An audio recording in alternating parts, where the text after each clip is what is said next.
Today we're doing a quick review of Amnesia: The Dark Descent. Welcome to MacFam TV.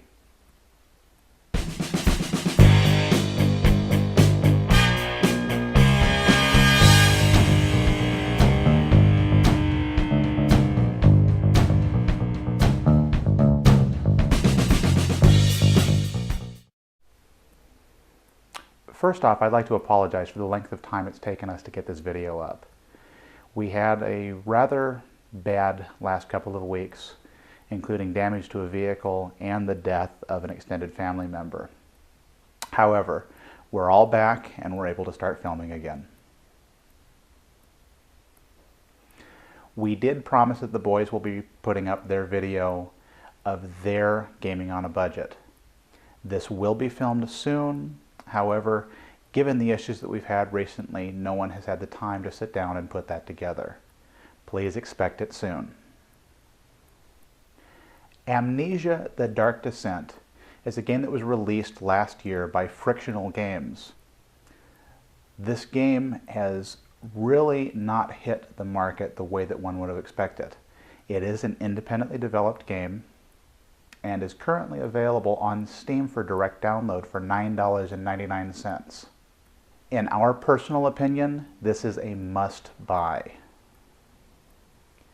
Amnesia is unique in how it puts itself together. It is a first-person game, but it takes itself away from the concept that we see in many survival horror games right now.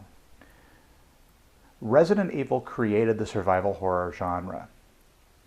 However, what made it unique was largely the fact that you were working in extreme camera angles that were put together in such a way so that you could not see where the enemy was coming from at all times. As they moved into first person in Resident Evil 4 and Resident Evil 5, or I guess the over-the-shoulder concept, they started moving away from that idea where you could turn and see everything. What they did was increase the power of the characters that you were fighting, gave you bigger guns, gave you partners that you could directly interact with, and in all honesty turned it more into a shoot 'em up, blow 'em up type of game rather than the true survival horror.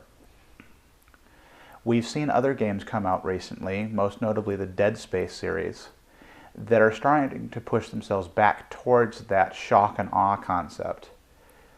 This game, Amnesia, does it better than anything I've ever seen before. Now, the graphics aren't as polished as a lot of the new games are, but what this independent company did is focus more on the honest horror aspect of it. You are playing first person, but there are no weapons. The creatures you encounter in this game are unstoppable. There are only two things that you can do: run or hide in the dark. The character that you're playing has voluntarily erased his own memory, and to make it worse, he's going insane. So sometimes hiding in the dark is even worse than the monsters. Frictional Games has put tremendous work in this game on the audio concept. They actually recommend that you should play this game in a dark environment with headphones on, but I say step it up a notch. Play this game in a dark environment on a 5.1 or 7.1 surround sound system if your computer can handle it. This game presents very discreet multi-channel audio that creates an environment that is absolutely terrifying. The flashbacks that you see in this game are all audio only and play as you continue to play the game. They are essentially the memories of Daniel, the main character, coming back through his dementia.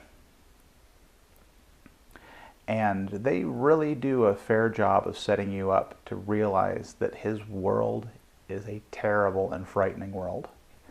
I'm going to warn you, for many people out there who like the Resident Evil series or many of the other survival horror type games that are available, this is kind of a hit or miss. This game puts you in a situation where you have even less defense than the Silent Hill series games. And prior to that, those were the scariest survival horror games that I'd ever played. This game has definitely taken the top marks in my book as the scariest game I have ever played. I've noticed in many cases I can't play it more than 15 or 20 minutes at a time, based simply on the fact that I'm not moving the mouse so well after that. To make it worse, as Daniel's dementia sets in, and his ability to walk a straight line degrades, it gets that much worse when you can't keep him going in a straight line and you know what's coming up behind you.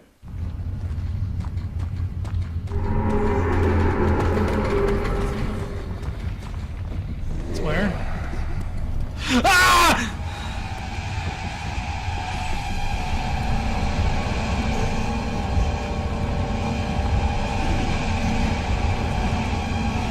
Oh my God!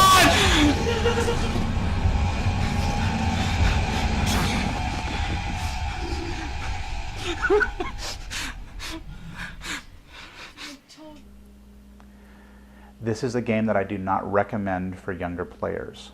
While it doesn't necessarily have the gore that most of the other games available now in the survival horror category do, it does have quite a bit that is rather gruesome. And as I said, I'm in my mid-30s and I have trouble with this game.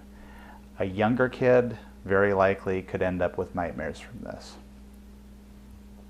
However, for people who are mature enough to handle serious horror, this is definitely one that I recommend. Definite kudos to Frictional Games and their wonderful production. I'm very much hoping that they see enough revenue from this game to get in and really start redefining survival horror. So many of those games have lost the mark and moved away from genuinely scary. This is something that I hope really refreshes the concept, where horror is the first thing and the game is the second. As always, thanks for watching. Please subscribe and recommend us. Thanks!